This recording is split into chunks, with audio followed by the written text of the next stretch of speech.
Hi friends, welcome back to Thiyas media. நான் உங்கள் சகோ கங்கா சீதாராமன். இன்றைக்கி நம்ம வீடியோவில் என்ன பார்க்க போகிறோன்னா, ஒரு சூப்பரான சைடிஷ் ரெசிப்பிங்க. இது அருமையாக இருக்கும். இது பேபி பொட்டேட்டோ ஃப்ரை. வாங்க எப்படி செய்யலாங்கிறத பார்க்கலாம். வாங்க வீடியோக்குள்ளே போகலாம். ஃபர்ஸ்ட் நான் அதுக்கு பேபி பொட்டேட்டோஸ் எடுத்திருக்கேன். இதை தண்ணியில் போட்டிருக்கேன். இது நல்லா 2-3 வாட்டி வாஷ் பண்ணி எடுத்துக்கணும் ஃப்ரெண்ட்ஸ். ஏன்னா மண் இருக்கும்.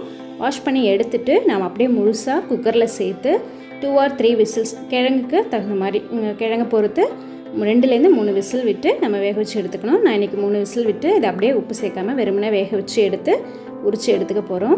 சூப்பராக இருக்கும் ஃப்ரெண்ட்ஸ். இந்த பேபி பொட்டேட்டோ அருமையாக இருக்கும். எல்லாத்துக்குமே தொட்டுக்கலாம் ஃப்ரெண்ட்ஸ். அவ்வளோ சூப்பராக இருக்கும். பாருங்கள், பேபி பொட்டேட்டோஸ் எவ்வளோ குட்டி குட்டியாக சூப்பராக இருக்குது பார்த்தீங்களா. பொட்டேட்டோ ஃப்ரை பிடிக்காதவங்களே இருக்காது.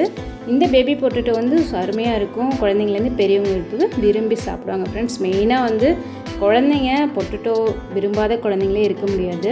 ஸோ அப்படிப்பட்ட பேபி பொட்டேட்டோ ஃப்ரை தான் இன்றைக்கி பார்க்குறோம். வாங்க ஃப்ரெண்ட்ஸ், எடுத்து பார்க்கலாம். இது 2 or 3 டைம்ஸ் நல்லா வாஷ் பண்ணி எடுத்துகிட்டு வேக வச்சு எடுத்துக்கலாம்.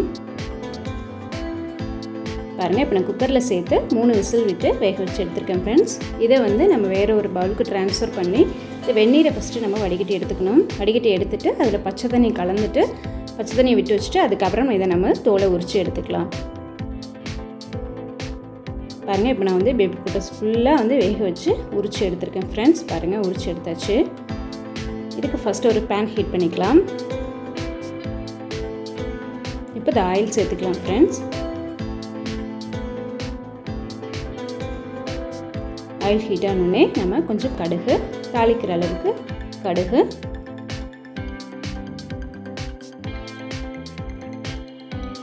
இப்போ உளுத்தம்பருப்பு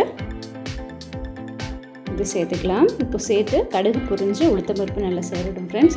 நல்லா மீடியம் ஃப்ளேமில் இல்லைனா லோ ஃப்ளேமில் கூட நீங்கள் வச்சுக்கோங்க ஃப்ரெண்ட்ஸ். அப்போ தான் கருகாமல் இருக்கும். இப்போது நான் ஒரு 4-5 பல்லு பூண்டு உரிச்சிட்டு வாஷ் பண்ணிவிட்டு நல்ல பொடி பொடியாக கட் பண்ணி வச்சுருக்கேன். அதை சேர்த்து நல்லா ஃப்ரை பண்ணிக்கலாம்.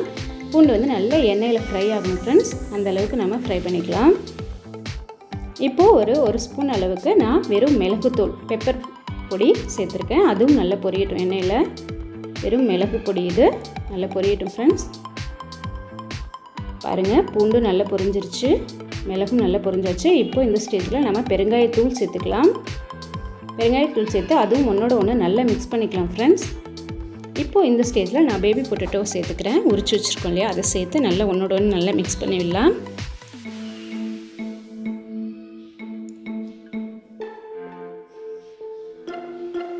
சூப்பராக நல்லா ஒன்று நல்லா கலந்து விடுங்க ஃப்ரெண்ட்ஸ். நான் ஒரே ஒரு ஸ்பூன் அளவுக்கு தான் சேர்த்துருக்கேன். ஏன்னா காரப்பொடியும் நம்ம சேர்க்க போகிறோம். அதனால் பெப்பர் பொடி ஒரே ஒரு மிளகு பொடி ஒரே ஒரு ஸ்பூன் அளவுக்கு நான் சேர்த்துருக்கேன் ஃப்ரெண்ட்ஸ். உங்களுக்கு இன்னும் கொஞ்சம் பிடிக்கும்னா நீங்கள் இன்னும் கொஞ்சம் கூட சேர்த்துக்கலாம். இப்போ நல்லா ஒன்று நல்லா மிக்ஸ் பண்ணி ஃப்ரை பண்ணிக்கோங்க. அடுப்பை சிம்மில் வச்சுட்டு.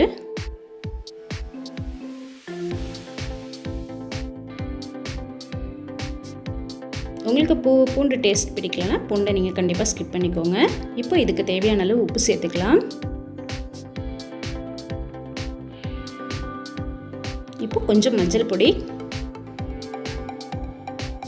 இதையும் சேர்த்து நல்லா ஒன்று நல்லா மிக்ஸ் பண்ணி விட்டுக்கலாம். இப்போது காரப்பொடி ஃப்ரெண்ட்ஸ். இது வெறும் வர மிளகாய் தூள் அப்படின்னு சொல்லுவோம் இல்லையா, காரப்பொடி அது சேர்த்துருக்கேன். இது அவங்கவுங்க காரத்துக்கு தகுந்த மாதிரி நீங்கள் சேர்த்துக்கோங்க ஃப்ரெண்ட்ஸ். ஸோ சேர்த்து ஒன்று நல்லா மிக்ஸ் பண்ணிவிடலாம். பாருங்கள், ஒன்று நல்லா மிக்ஸ் ஆகி நல்லா ஃப்ரை ஆகிட்டு வருது. பார்க்கவே அவ்வளோ சூப்பராக இருக்குது ஃப்ரெண்ட்ஸ். இப்போ நம்ம இறக்க போகிற ஸ்டேஜில் ஒரு ஸ்பூன் அளவுக்கு கார்ன்ஃப்ளவர் மாவு சேர்த்துக்கிறேன். உங்களுக்கு கார்ன்ஃப்ளவர் மாவு இல்லைன்னா நீங்கள் அரிசி மாவோ இல்லை கடல மாவோ சேர்த்துக்கலாம் ஃப்ரெண்ட்ஸ். இல்லை உங்களுக்கு இந்த டேஸ்ட் எதுவுமே பிடிக்காது அப்படின்னா நீங்கள் அப்படியே தாராளமாக ஸ்கிப் பண்ணிக்கலாம். ஸ்கிப் பண்ணிவிட்டு இப்படியே வெறுமனே சர்வ் பண்ணிக்கலாம்.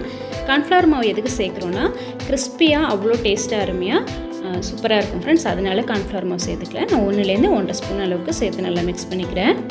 உங்களுக்கு நீங்கள் எவ்வளோ கிழங்கு பண்ணுறீங்களோ அதுக்கு தகுந்த நீங்கள் சேர்த்துக்கோங்க ஃப்ரெண்ட்ஸ். இது கிறிஸ்பியாக அவ்வளோ டேஸ்ட்டாக இருக்கும். பாருங்கள், ஒன்று நல்லா மிக்ஸ் ஆகிட்டு வருது. சூப்பராக ரெடி ஆகிடுச்சு ஃப்ரெண்ட்ஸ்.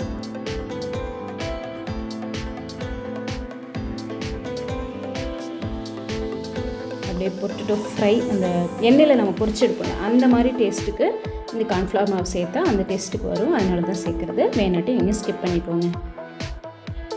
பாருங்கள் ரெடி ஆகிடுச்சு. இப்போ இந்த அடியில் லேசாக உட்காருது இல்லையா, அதில் ஒன்றுமே இல்லை ஃப்ரெண்ட்ஸ். அப்படியே நம்ம எடுத்துகிட்டு அப்படியே கலந்து விட்டோன்னா சூப்பராக ஃப்ரை சூப்பராக அருமையாக இருக்கும். நம்ம உப்புமாலாம் பண்ணும்போது சொல்லுவோம் இல்லையா, அந்த அடி வண்டல் அவ்வளோ டேஸ்ட்டாக இருக்கும், காந்தல். அது மாதிரி இதுலேயும் டேஸ்ட்டாக இருக்கும் ஃப்ரெண்ட்ஸ். நீங்களும் ட்ரை பண்ணி பாருங்கள். இப்போ நான் அதை சர்விங் பவுலுக்கு ட்ரான்ஸ்ஃபர் பண்ணிக்கிறேன். பாருங்கள் ஃப்ரெண்ட்ஸ், நான் அதை சர்விங் பவுலுக்கு ட்ரான்ஸ்ஃபர் பண்ணிட்டேன். சூப்பரான அருமையான பேபி பொட்டேட்டோ ஃப்ரை ரெடி ஆகிடுச்சு. இது வந்து எல்லாத்துக்குமே சூப்பர் மேட்ச் ஃப்ரெண்ட்ஸ். சாம்பார், ரசம், தயிர் சாதம் எல்லாத்துக்குமே மேட்சாக இருக்கும். தக்காளி சாதம் இதுக்கெலாம் அருமையாக தொட்டுக்கலாம் ஃப்ரெண்ட்ஸ். ஒன்றுமே இல்லை, வெறும் தயிர் சாதம் இதை தொட்டுட்டு சாப்பிட்டா ஏகாத்தமாக இன்னும் 2 ரூபாய் கூட தான் உள்ளே போகும். அவ்வளோ டேஸ்ட்டாக இருக்கும் ஃப்ரெண்ட்ஸ். இந்த பேபி பொட்டேட்டோ ஃப்ரை உங்களுக்கு பிடிச்சிருந்தா நீங்களும் வீட்டில் ட்ரை பண்ணுங்கள். ட்ரை பண்ணி பார்த்துட்டு எப்படி இருக்குது அப்படின்னு சொல்லிட்டு எங்களுக்கு கமெண்ட் பாக்ஸில் சொல்லுங்கள். இந்த வீடியோ பிடிச்சிருந்தா லைக் பண்ணுங்கள், ஷேர் பண்ணுங்கள், கமெண்ட் பண்ணுங்கள். மறக்காமல் எங்கள் சேனலை சப்ஸ்கிரைப் பண்ணிக்கோங்க. கூடவே பெல் ஐக்கானை கிளிக் பண்ணி ஆள் கொடுங்க ஃப்ரெண்ட்ஸ். அப்போ தான் நாங்கள் போடுற ஒவ்வொரு வீடியோவும் உங்களுக்கு உடனுக்குடன் வரும். Bye friends, thank you.